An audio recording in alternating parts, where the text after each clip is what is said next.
আসসালামু আলাইকুম everyone. Hot food কিচেনে আরেকটি নতুন রেসিপি দেখার জন্য স্বাগতম।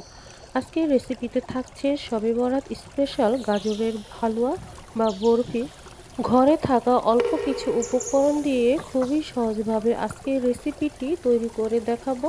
খেতে অসাধারণ মজার হয়ে থাকে। বাটাবাটি বা ব্লেন্ড করার কোনো ঝামেলা নেই। চলুন দেখে নিই সহজভাবে গাজরের হালুয়ার রেসিপিটি। এখানে ১ কেজি পরিমাণ গাজর নিয়েছি। প্রথমে সিলে ধুয়ে নিয়েছি। এবার গ্রেটারের সাহায্যে গাজরগুলো কেটে নিব। আমি একটি গ্রেটার নিয়েছি। গ্রেটারের এই অংশটুকু দিয়ে আমি গাজরগুলো গ্রেট করে নিচ্ছি।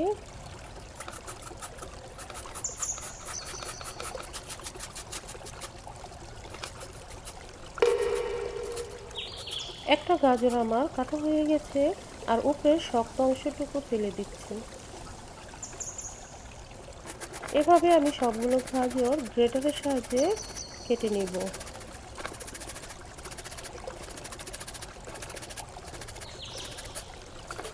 সবগুলো গাজর আমি কেটে নিয়েছি।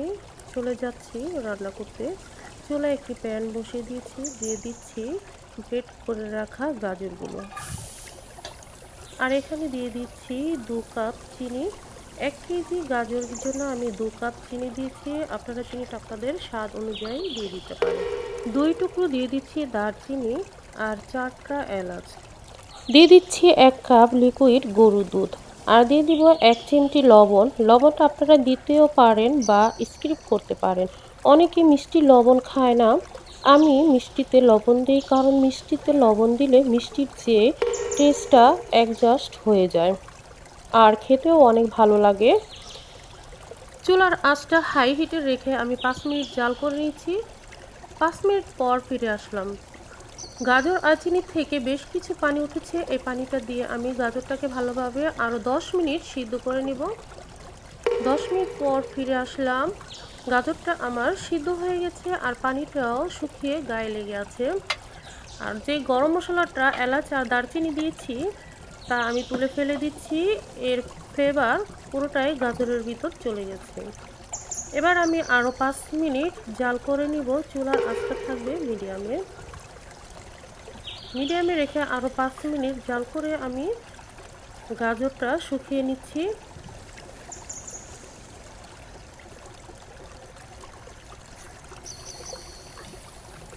ফিরে আসলাম ৫ মিনিট পর। গাজরের পানিটা আমি পুরোপুরি শুকিয়ে নিয়েছি, দেখতেই পাচ্ছেন। আর গাজরটা কতটা ঝরঝরে হয়েছে। এই পর্যায়ে ঘন ঘন নাড়তে হবে, কোনো অবস্থাতেই নাড়া থামা যাবে না। আর খেয়াল রাখতে হবে তলায় যেন না লেগে যায়। এবার আমি দিয়ে দিচ্ছি হাফ কাপ গুঁড়া দুধ। দুধটা দেওয়ার চেষ্টা করবেন। দুধটা দিলে গাজরের হালুয়াটা খেতে অসম্ভব মজার হয়। আর উঁচু করে দিয়ে দিচ্ছি ২ চামচ ঘি। আর এখানে আমি কিছুটা পেস্তা বাদাম আর কাঠবাদাম নিয়ে কুচি করে নিয়েছি, তা দিয়ে দিচ্ছি। সবগুলো উপকরণ ভালোভাবে নেড়েচেড়ে আমি আরও ২ মিনিট রান্না করব। এখন কিন্তু বাজারে প্রচুর পরিমাণ গাজর পাওয়া যায়। গাজরের মিষ্টিটাও ভালো। আপনারা ইচ্ছে করলে এখন গাজরের হালুয়াটা ট্রাই করতে পারেন। পরিবারের লোকদেরকে খাওয়াতে পারেন। আশা করি সবার অনেক ভালো লাগবে।